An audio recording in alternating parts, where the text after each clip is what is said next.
You can open your eyes, you can move your body.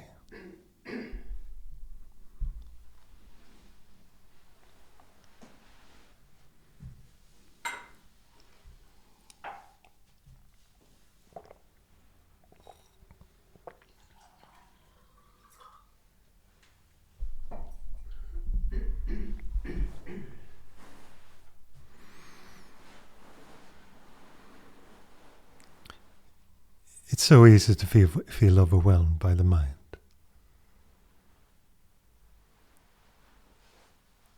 You sit and watch and you think it's just too much.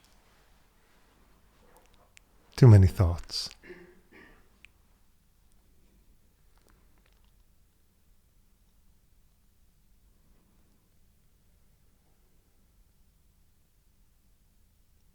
But actually, if your intention is sincere, the mind has no chance. It might resist this moment. It might try to fight you. Try to trigger you in all the ways to keep you in its grip.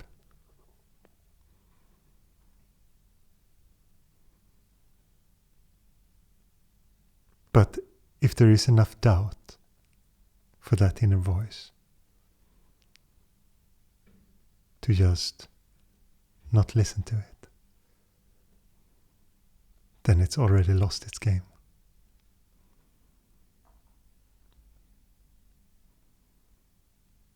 And especially if you're wholehearted. If you say, okay, come. Okay, negative thoughts, come and get me. Show me what you got. You say you're going to drag me into this dark hole. Let's see it.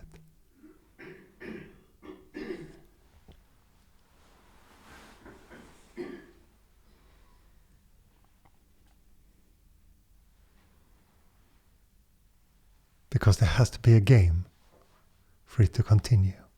There has to be a play. There has to be resistance. You have to desire the mind and you have to resist the mind. If you don't do any of those things, where can it go?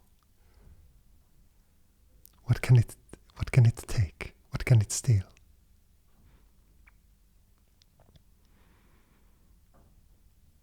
Papaji said it perfectly. It's like thieves in an empty house.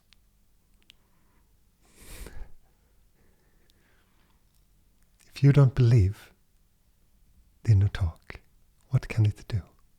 Nothing.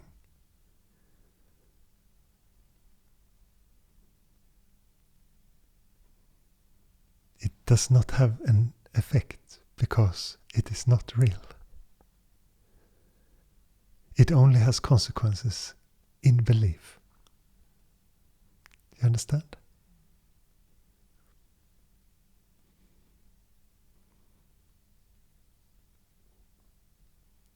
It's like someone is trolling you online, writing nasty comments.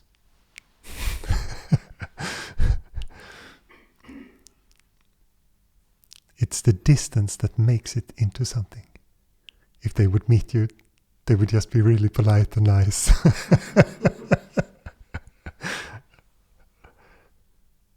But the distance makes it possible to make it seem like something else. To scare, to trigger.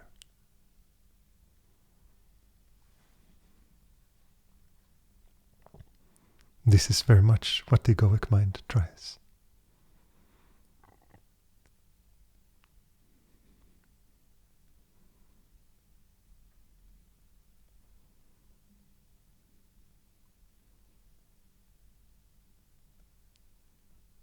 And it needs the shadows. It needs you to be unattentive, unaware. Then it can play its games. If you are attentive, it's in big trouble.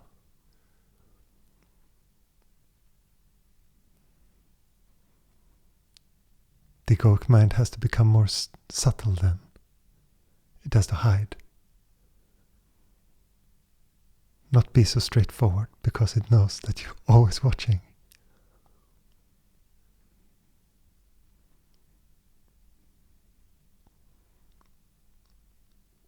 It becomes frustrated.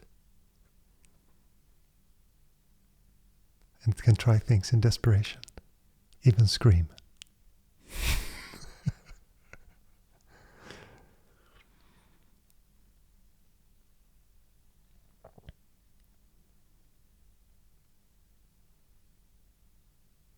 But the egoic mind does not have any momentum without you. It cannot do anything without you believing it. Otherwise, it's like any other phenomena that just comes and goes.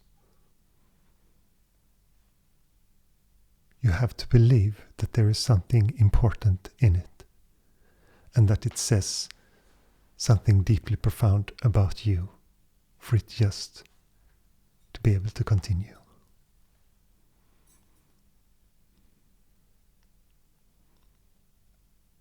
Otherwise, it's just words. And there's nothing wrong with thoughts. The problem is when thoughts are going to tell you who you are. What is your state? What is your position in things? Are you a victim, or perhaps the perpetrator? Always in this place, in this game of black and white. And in the moment you might feel like you have no choice. I feel attacked, so I feel like I have to defend myself.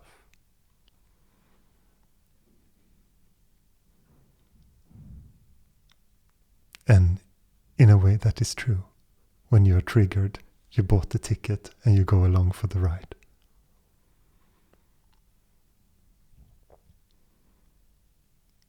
And what your sadhana does, what your meditation practice does, is just that you're no longer buying tickets for the ride.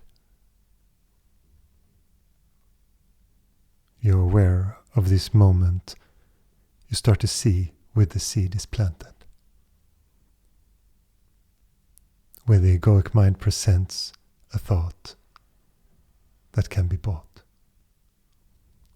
And usually it's not the thought that you think. You think that it's going to be more obvious. But it just creates a little sense of separation or isolation or victimhood in one way, and then that is associated and it continues, for example. It can be very subtle. You can buy into a simple thought that you feel a little bit alone, and that creates separation, and then it can continue from that. All these subtle things. And if you watch your mind, you notice that if it buys into, if it identifies with one negative thought, old memories of similar situations can just pop up, and it just can continue. The same momentum is there, the same association is there. Even though the other thing is 5 years ago, but you think, yes, and that situation was also terrible. And you just continue. Notice all these things. This is how the egoic mind borrows and associates with this, with a certain emotional state, for example.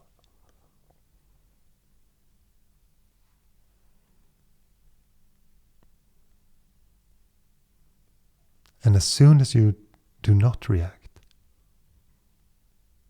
it subsides. Or you become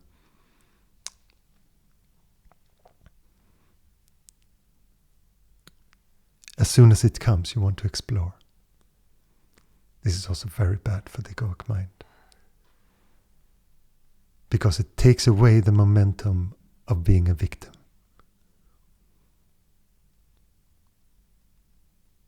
of being separate. because the urge to know what it is, this existential drive towards truth that we all have, it just wants to know.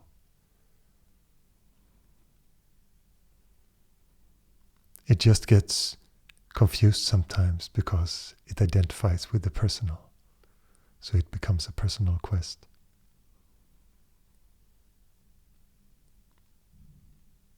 But when you practice, after a while it starts to become an impersonal quest.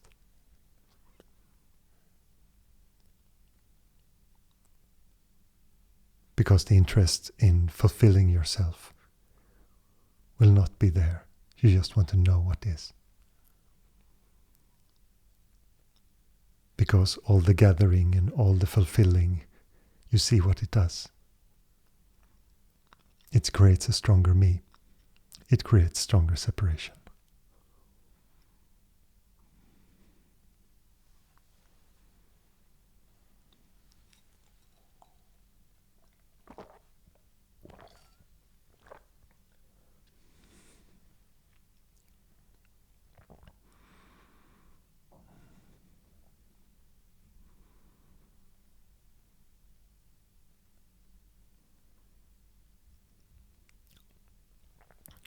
And I want to make very clear that meditation is not a belief. Even if you like what I say, don't just try to override things to buy, I really like that idea, but you have a longing for something else, or you think that something external will satisfy you. So perhaps you have to explore what that is. Okay, I understand that everything is happening in the present and I should just rest with the present moment, but I still think that I need this and this. Okay? Then look. And it's very good to question all the things that you think would satisfy you or create happiness, if it is an idea in the external. Really dig into it. Look, contemplate on it.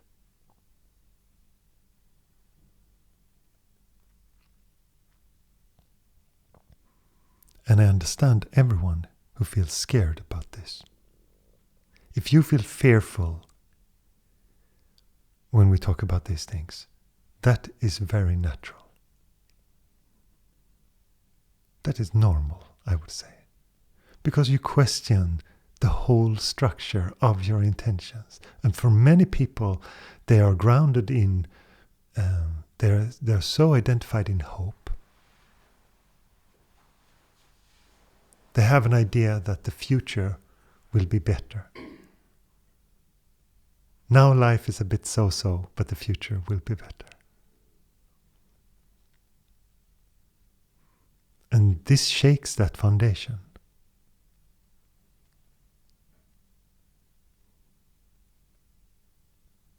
And I just want to be very honest with you, and that you are very honest with yourself with these things. It's a right to be frightened.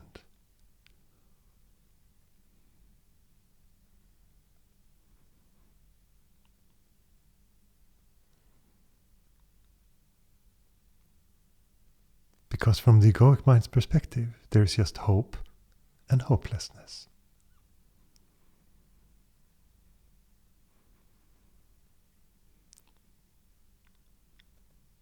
But from the present, there is neither hope nor hopelessness. There is just being. Because all those things belong to the idea of a future.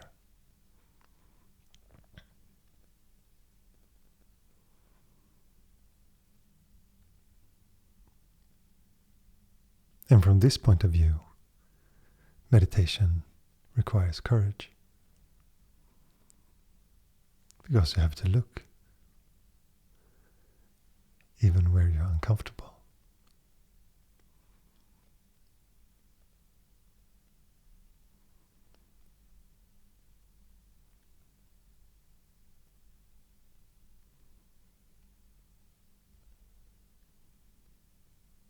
But that is the only possibility to know. How else? And if you're tired of your mind going into avoidance, you come here. You listen to these things.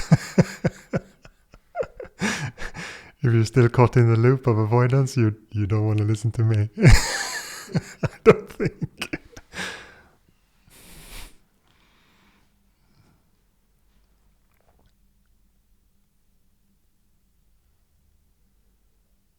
And we have all these words like crisis and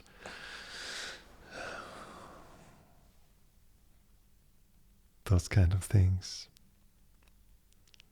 that are often seen as very negative. But it's beautiful. You come to road's end. There has to be change. You have to look somewhere else. It's beautiful things.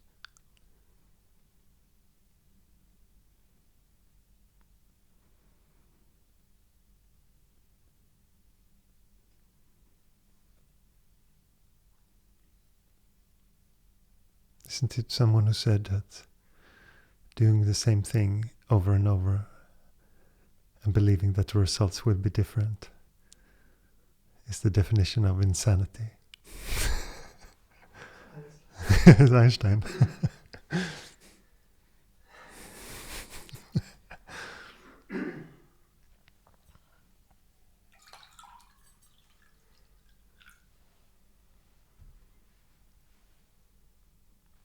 But usually we continue with our strategies until they fail us. Not because we very intentionally give them up. At least that's my experience with most people. They just come to, okay, it doesn't work anymore. Or I'm so tired of my egoic mind that I don't know where to turn.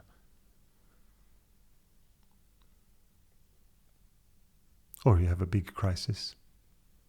The body gets sick. You have a mental crisis. Something happens in the external.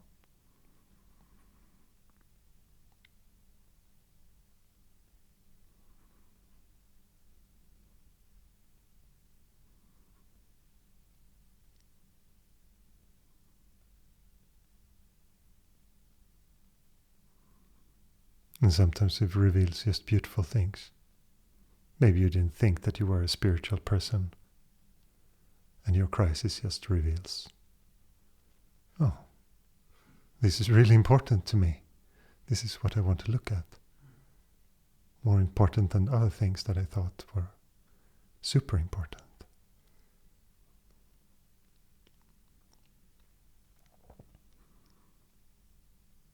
And I think this change of priorities is what's referred to sometimes as spiritual maturity. That you just start to very actively be interested in knowing yourself.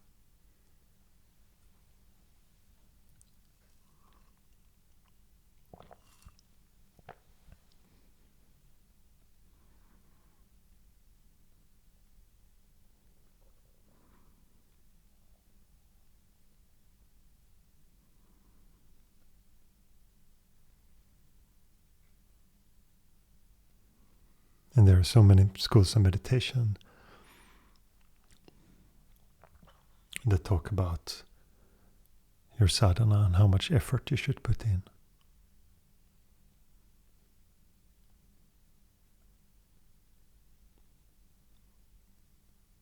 But the effort is not hard work.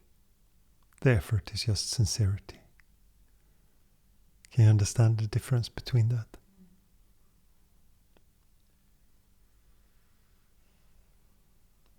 Because the hard work creates a lot of separation. It creates so much the sense I am the doer. But the sincerity is just to really look.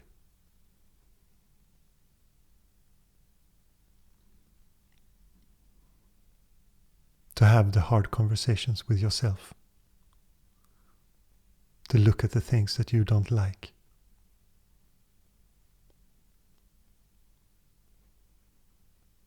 avoidance. Pushing things down, emotions down, pushing things away, avoiding situations. All these things, all these fears that you can be so used to that you just do them again and again. And to you they are normal. And you have a nice story in your head that says, I have to protect myself, so I have to distance myself from people, I have to do this and this.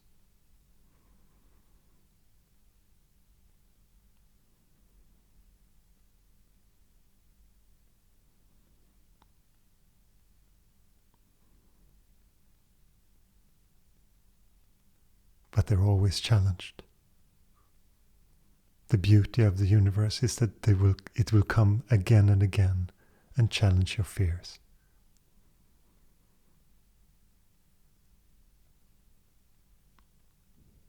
If you're not aware of this, you might just fall into the idea that you are a victim of bad circumstances.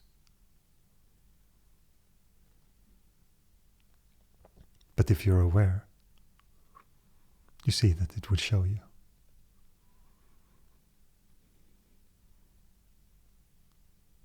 And fears are very subtle.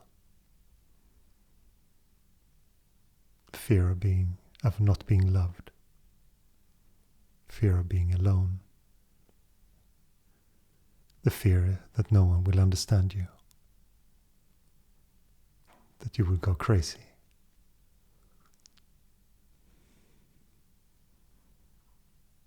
They're usually not in front. They're usually not on full force. They're just going on in the background in your everyday habits.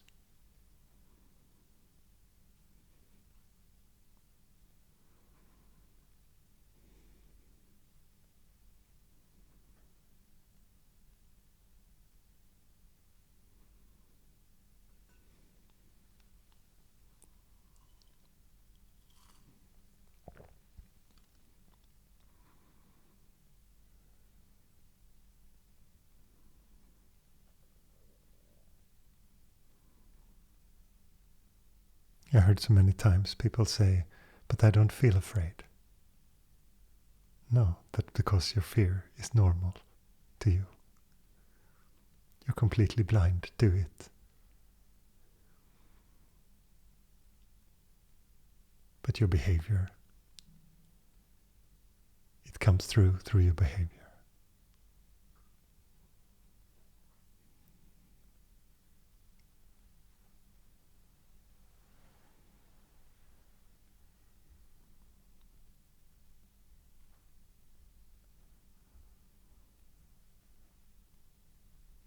And there's actually not so much that you have to do with your fears, but to stay as awareness.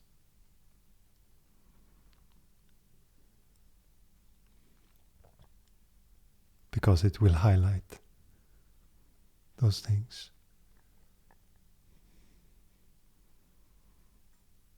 But it won't be in the way that you think.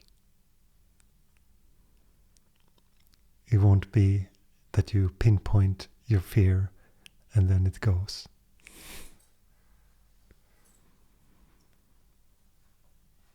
You will watch your thoughts again and again. And there will be clarity around it sometimes, and sometimes it just subsides. Sometimes you just lose interest.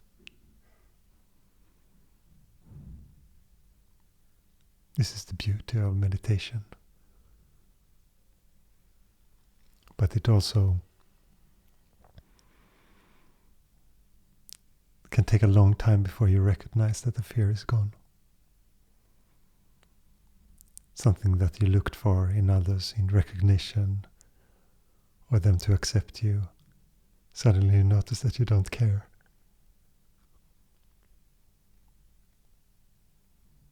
But the freedom and the space of it is there nevertheless.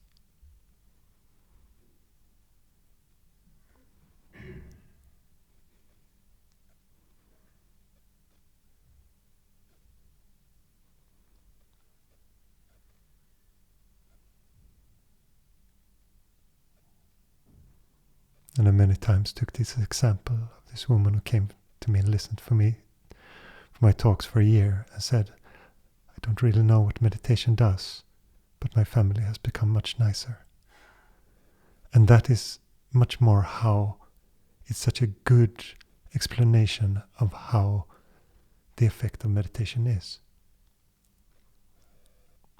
Because many people think that they would go get some kind of like a lightning bolt insight and wisdom will be downloaded to them somehow.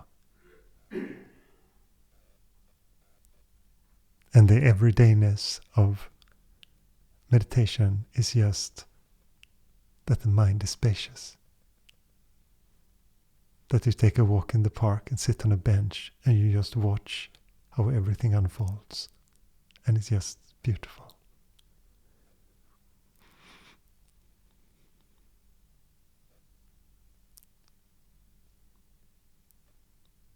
And you can read all these books of special powers and CDs and all that. But the real power of meditation is in that silence. In the naturalness of being.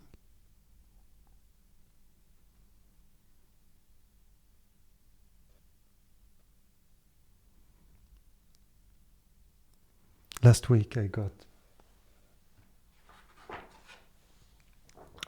released a new book with my teacher. It's 700 questions that seekers have asked him over the last, 6 or 7 years. And when I read it, I was just so happy because he just comes back again and again and again to this naturalness of being. Not in a specific sadhana, not pushing anything. He just talks about the naturalness of being.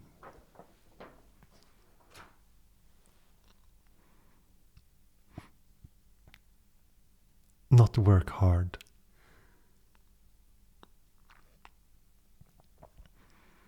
Not become a monk or a nun. Nothing of that. Just be sincere and be natural. And if you don't know what that is, you have to look. What is the tension?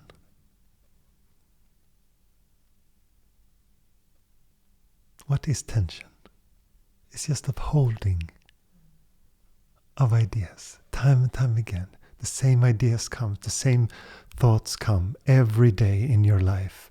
You believe them, you listen to them. The thoughts say, it's a good day today or it's a bad day today. And you continue, and this is happening. I have to be careful with this. I have to da-da-da. All these things.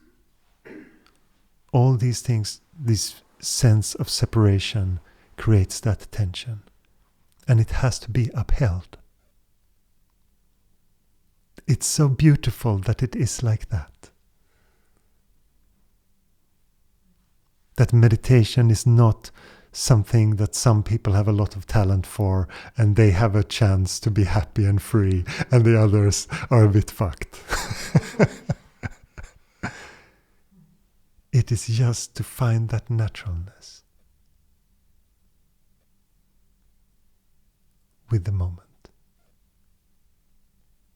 And it's the same in you, in you, in you, in you, in you, in everyone.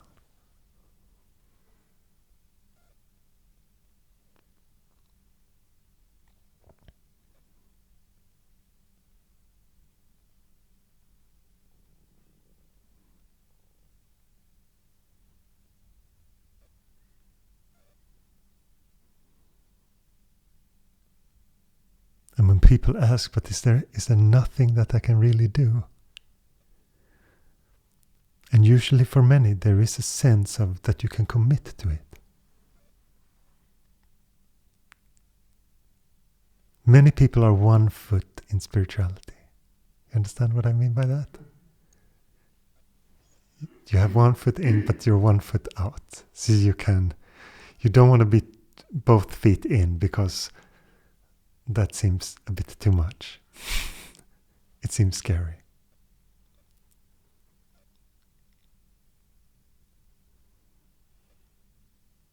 And the second you commit, you decide to go with both feet, it will change.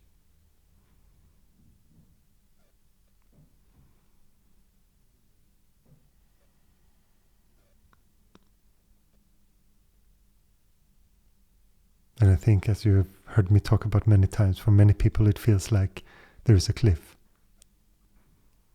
And someone is saying, there is an invisible bridge, you can walk it. It looks like a cliff to me. But if you just take a step, you can walk. You've seen this old Indiana Jones where he throws the gravel at and there is an invisible bridge. It's that bridge.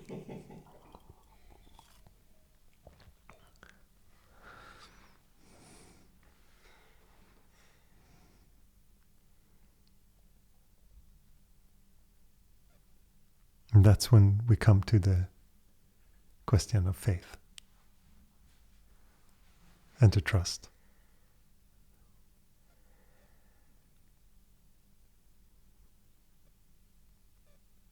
Will the universe catch me? Will there be an invisible bridge?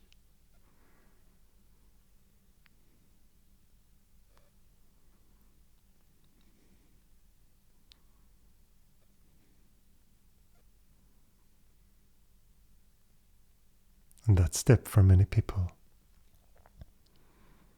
feels a bit crazy. Feels like you're going completely out of your comfort zone. And also you're afraid what you will become.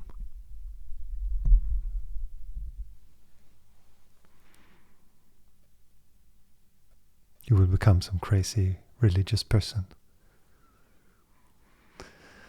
sitting in a room full of Indian masters on the walls, having an altar. Who knows what will happen?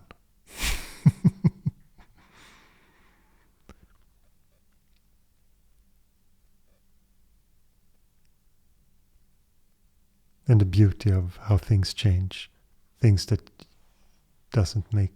didn't make sense before suddenly make sense. And also vice versa. Things that seemed important before seemed completely nonsensical.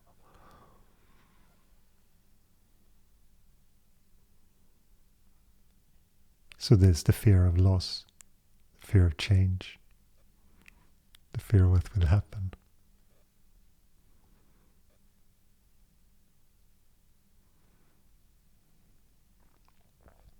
But we never know. Even when we think we have created our safe space, there is no safety like that. It's a mental construct. Everything changes.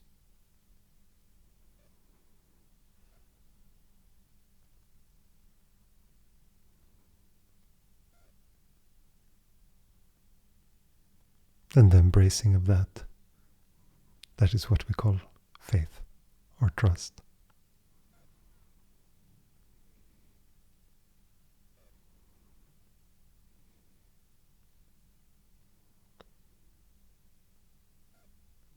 It's very simple, it's very natural.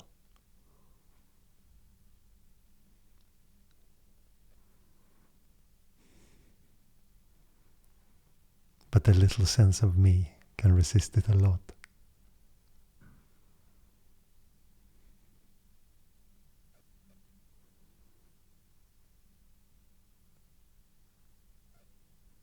Life is so precious.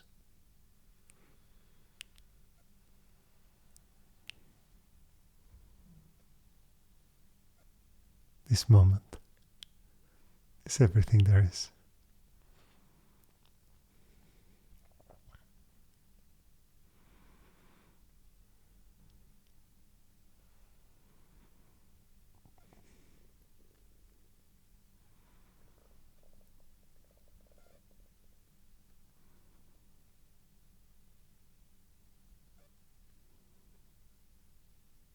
beauty of being.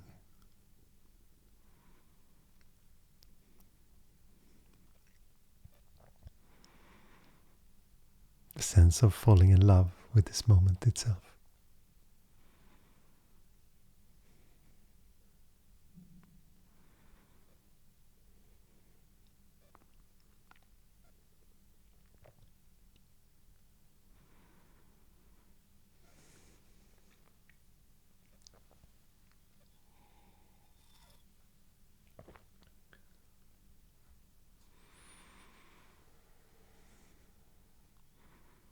Is there any questions today?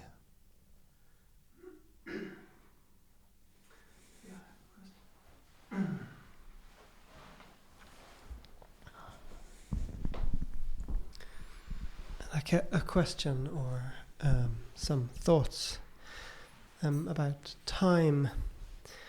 I sort of become very interested, or it seems to have become very clear to me that time doesn't really exist.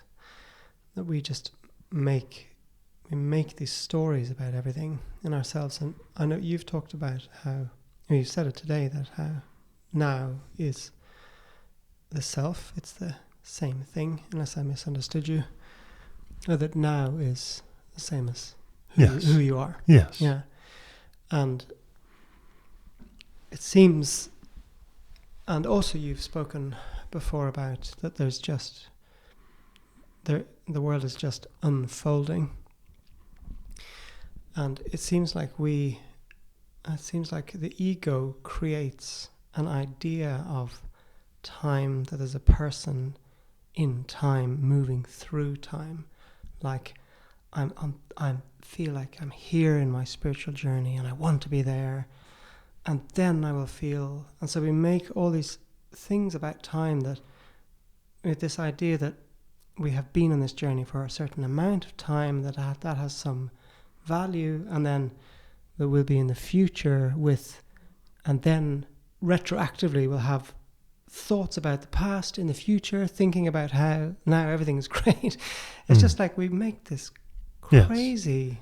Yes. It is the same like the whole idea of being born. Yeah. That somehow you start in that moment. But you were something, or you were nothing prior to that as well. Because are you the sperm and the egg of your parents? Or the food that they consumed to create that sperm and egg? Or are you the thing that came from? You understand? It becomes impossible, because it is just matter that changes. Just as this body grew, it's just matter that changes all the time. And we say that we are something in that because we have the experience of a body. But there is no limit in our experience. We have to create that. We have to say that most people don't say that the whole experience is them. They don't talk like that.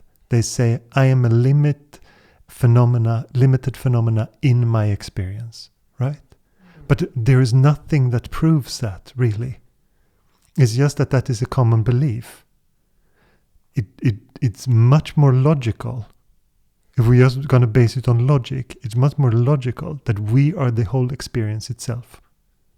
That the whole thing, the whole of consciousness, that includes. Why is that not me? Where is the limits of identification? They are created. You say, I feel like this body. But that is the idea of coming back to that time and time again, because you have so many experiences that are not limited to the idea of the body. And I'm not saying with this that you have to believe me. I just want you to look. I want you to really investigate.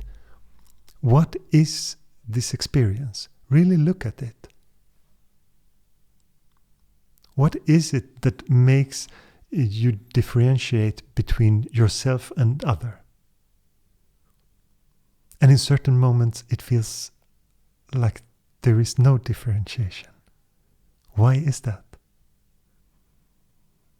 You talk to a friend, or you have a real meeting without any fears, and there is just complete intimacy.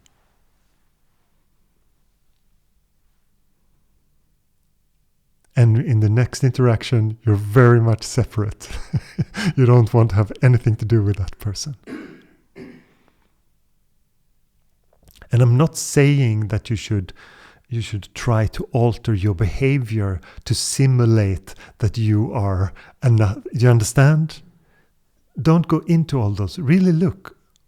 And also acknowledge what you believe in this moment. I believe that I am separate. I believe that I am the body, that I am the mind and my personality and my ideas. Fine. But look. See if that is the reality. And as soon as you look with bias, as soon as you look through the eyes of the personal, it will be difficult. That is why, like most traditions talk about, that meditation is most difficult in the beginning, because you're so biased in everything. Everything is so personal to you. It is very precious on a personal level. You don't want to lose things. You don't want to lose your talents. You don't want to lose what you have. All these, because you believe that you are a separate person that holds all the things in your life, and that you uphold them. You understand what I mean by that? Yes. And if you don't uphold, everything will fall apart somehow.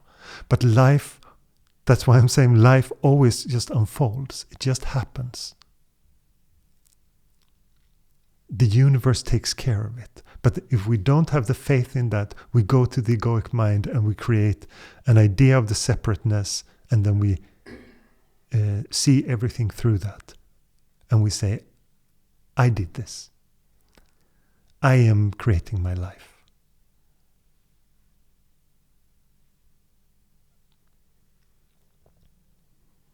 And I also want to, if there is a lack of self-confidence, this kind of empowerment can actually be very good. That part of the ego has to be developed then. You have to have this sense that I can do it. Until the point where you feel like it's okay, it's good, it's just happening. And it's so easy to get stuck in the paradoxes of it. But it's just certain things have to unfold in a certain order sometimes. That's just how things are happening. And with my guru, it was obvious sometimes. Certain people that had very low self-esteem, he just built them up. He just complimented them all the time, gave them tasks that were perfect. They were a little bit more difficult than they had done before, and they accomplished them, and then he gave them a lot of praise, and they really felt like, I'm doing something good. And then they could relax, because otherwise you're always not worthy. So this is also very important. And I think that many people who are into the non-dual ideas can be very purist about it. It becomes an idea that you should never meddle with anything that has to do with the relative. Everything is the absolute. Everything is non-dual. But that is usually also a way to not really deal with the things that you have. To not really deal with also the ideas that you have of yourself. Because I'm actually not that. But you live, and your routines and your behaviors are still completely through that. But on a philosophical, you just create a philosophical shell that is just, I'm so non-dual. I'm just saying it because I've seen it so many times.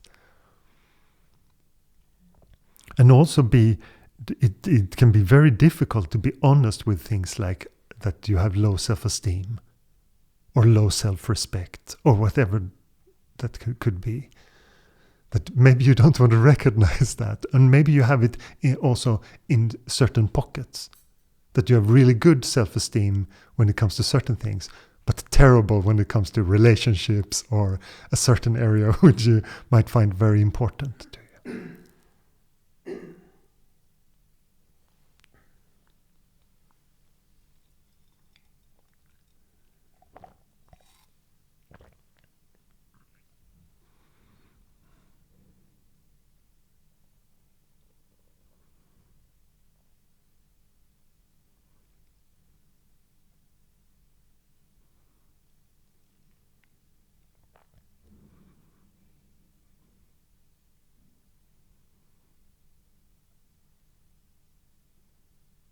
Anyone else have a question?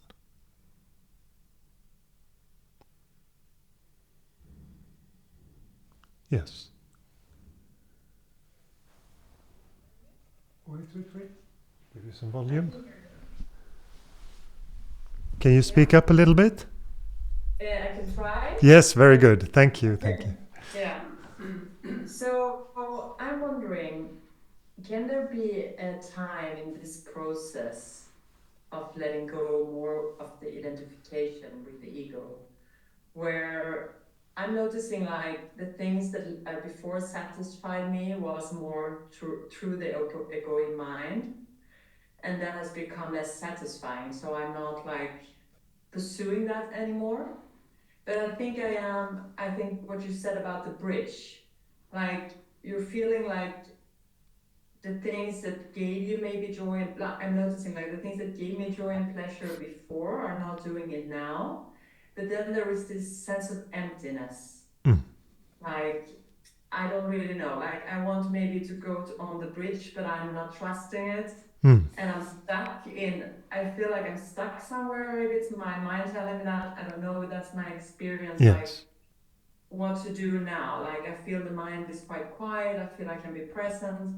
But I feel like there is an emptiness somehow. Yes. A little bit of melancholic feeling. Yes. And I would like some guidance. Yes. Just stay with that. Don't jump, because the mind, that is a ground for the mind to really come with new things. It will come with creative ideas. It will say that you should change your life, or I have this splendid thing. I could be this and that. It has all these potency of that moment. But the great thing that has happened in that very quickly has become a lot of space. But the mind will be very keen on filling that space. But so it's like no man's land, I feel. Also, I feel a very strong connection to my heart, but I feel it's not truly, it's like in moments coming and going, but I feel maybe my mind is saying I should go more to the heart. There should be happening something there. Yeah, yes. The mind will always say that something is wrong, that something is lacking. But the only thing that happened is that you have gotten more space. And the mind is very quick to fill that.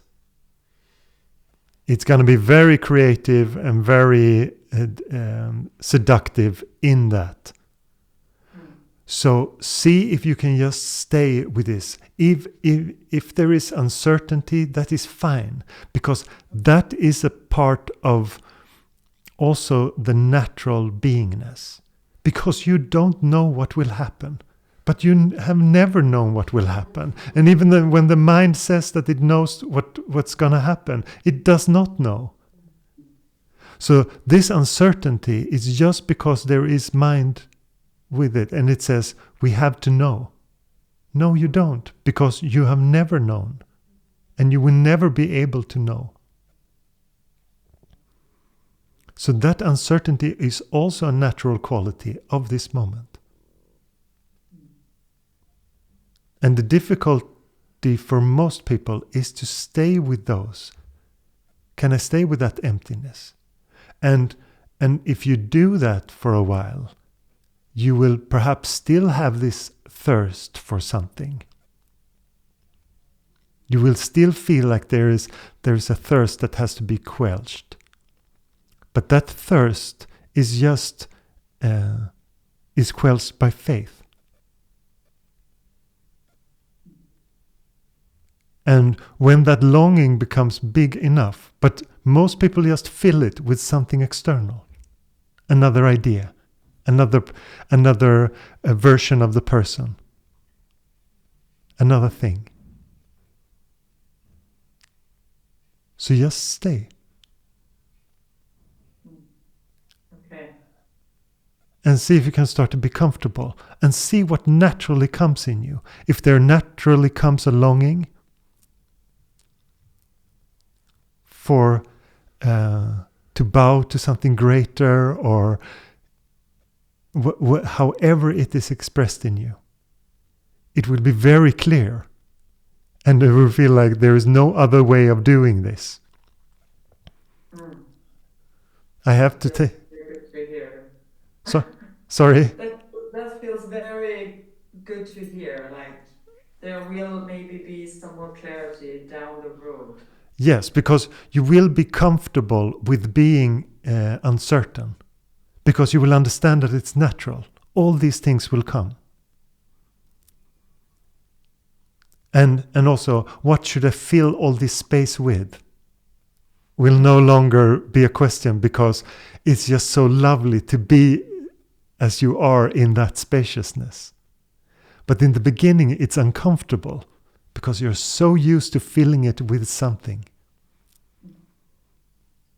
And that spaciousness is beautiful because it also creates so much possibility for the world to unfold in different ways.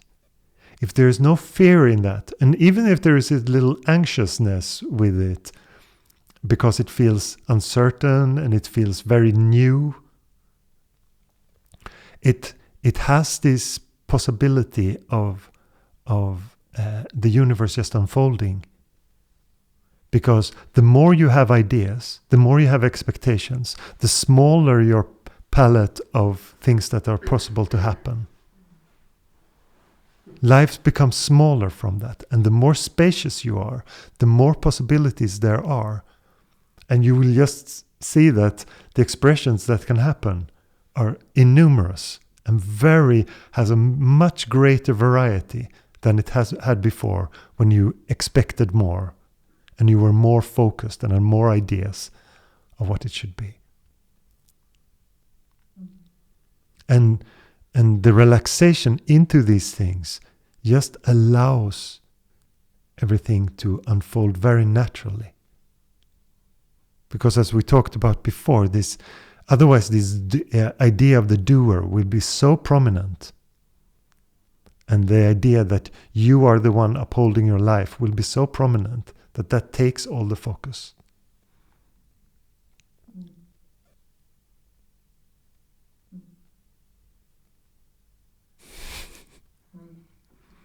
Did I answer your question? Yes. Yes? Very good. Very good.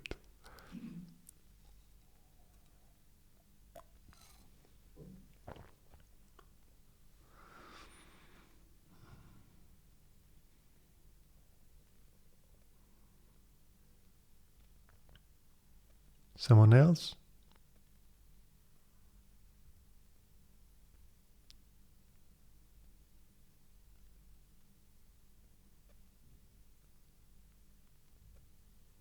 Good.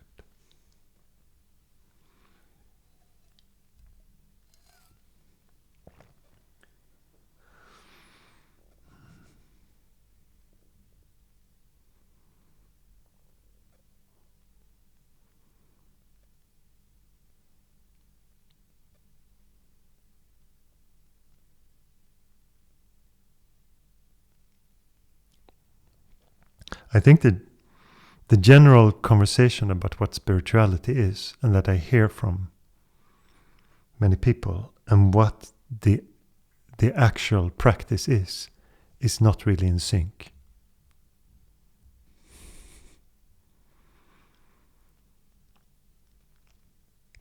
Most people don't understand that meditation will be a confrontation of your ideas, of your identity and your fears. Most people think that it is something that will make you progressively more calm. And that is also true in a way. But that peace doesn't come from what most people think that it will come from. Because I notice that many people don't think that you will lose anything in meditation. And you will only lose things. It sounds terrible, but it's but it's a beautiful loss, because it's the loss of fears, the loss of ideas, expectations, beliefs, projections into the future that limit you. All these things will be lost. And that will give spaciousness. But exactly as you ask, what do I do with this? Most people have no idea what to do when they feel spacious. They think it's another, it's a possibility to build a new personality or a new person or doing something. But it's a great moment to just allow spaciousness to be and to be comfortable with it.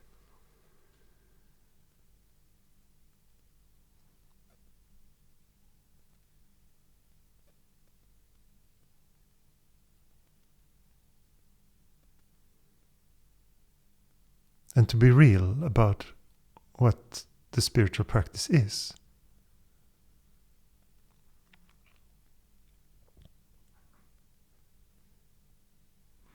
That it is embracing everything that you also do not like. It's so easy that it becomes the idea of just enhancing the positive and suppressing the negative. And it's so far from that. It's looking at everything.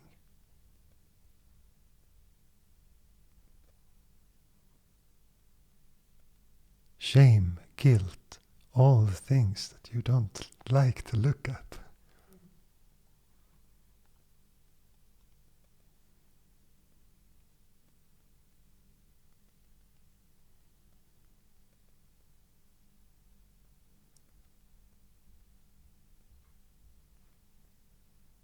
But that also makes meditation not a philosophy. It makes it very practical.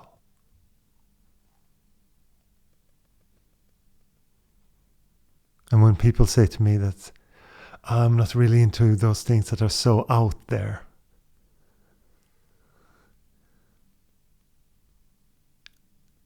I find that so strange, because I find meditation to be the most practical oriented thing there is. I think all the other ideas of external happiness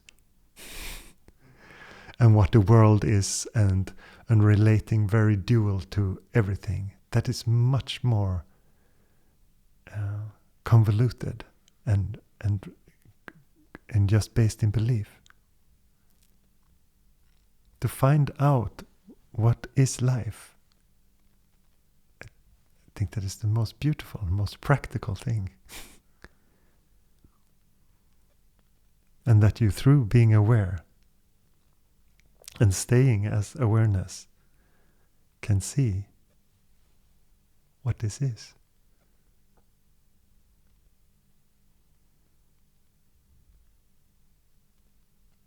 Then you have to go into all the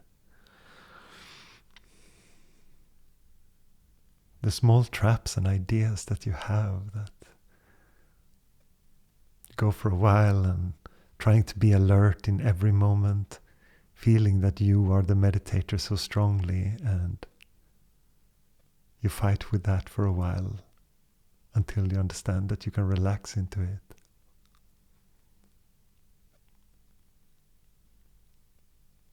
And also not being afraid of practicing the wrong thing or trying things in your practice. That's also fine. That will happen. there will always come points where it feels like, oh, all that effort that I put in, that was ridiculous, that was so stupid. But when you don't see, how can you see?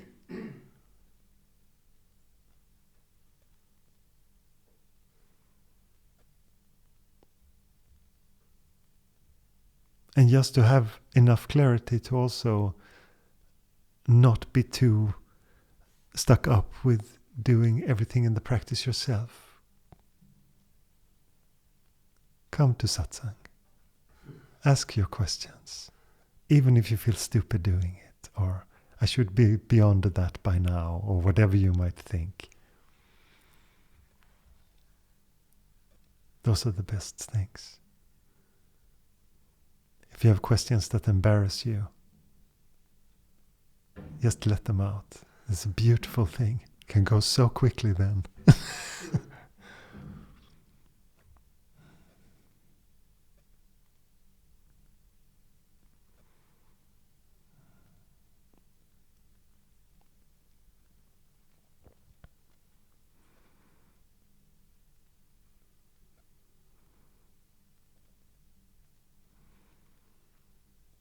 Okay.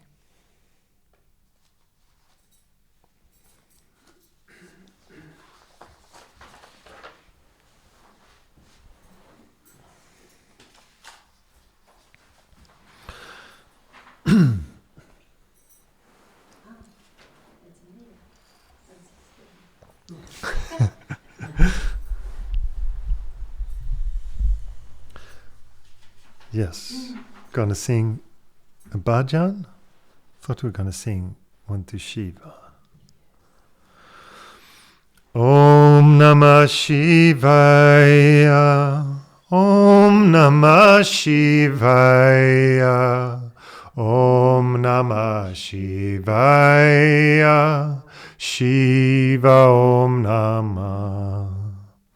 Om Namah Shivaya. Om Namah Shivaya. Om Namah Shivaya. Shiva Om Namah. Om Namah Shivaya. Om Namah Shivaya. Om Namah Shivaya.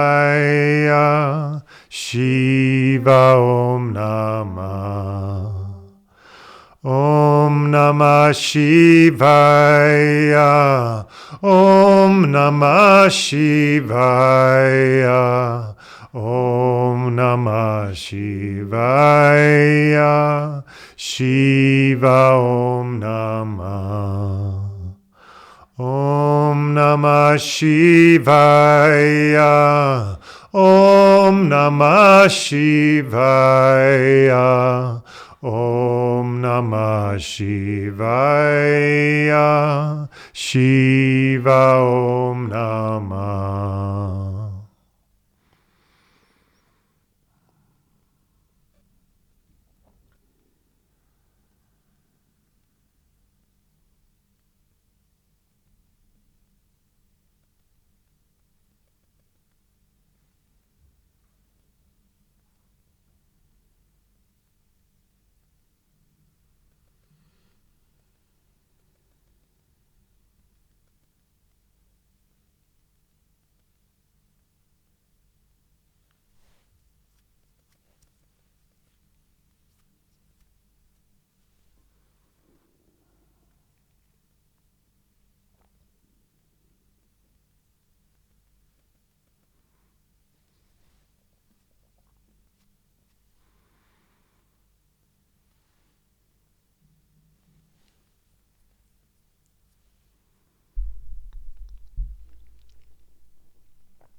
I understand that there can be resistance to bowing to anything because you think that it is an idea that you are bowing to, that someone else imposed.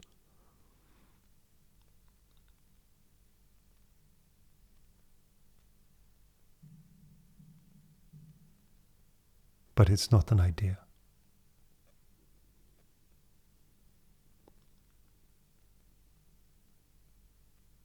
I bow to beingness itself.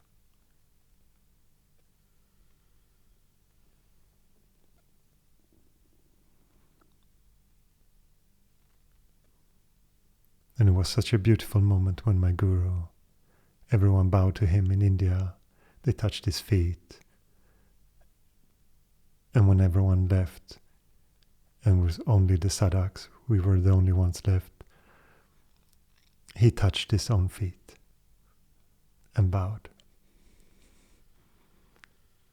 Because he's bowing to the same thing as they were bowing to, beingness itself. Some people might, of course, mistake that for the body.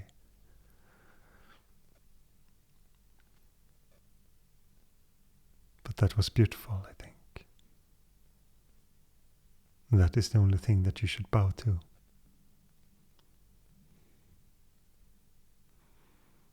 The whole, beingness itself, universe, life, the now, whatever you want to call it.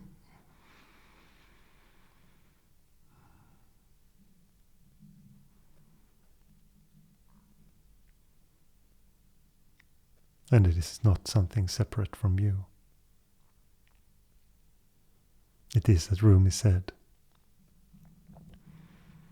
I've been knocking on God's door until I realized that I'm knocking from the inside.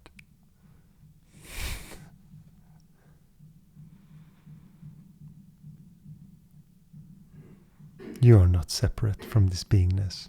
You are the beingness.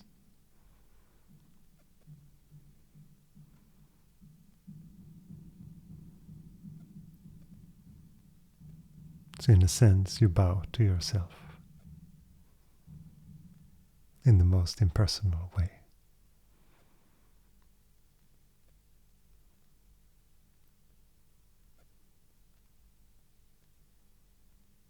And another paradox, which is beautiful, is that the impersonal is the most intimate.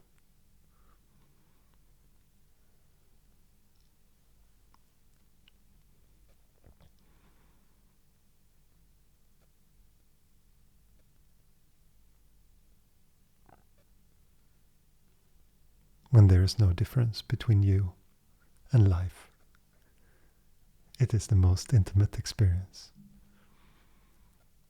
And if you meet someone and there is not ideas of people in between, the meeting can be very intimate. You can talk about real things. You can say what you think without fear. You can be brutally honest, and it's just beautiful.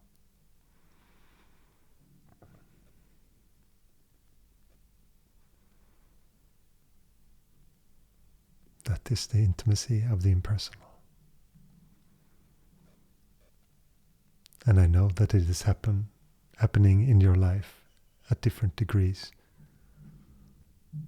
So just notice. And you will notice the one that stands in the way.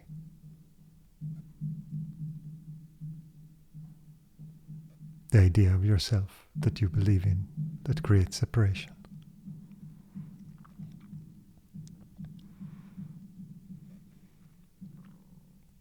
And don't be too focused on some great experience of completely dismantling of the ego.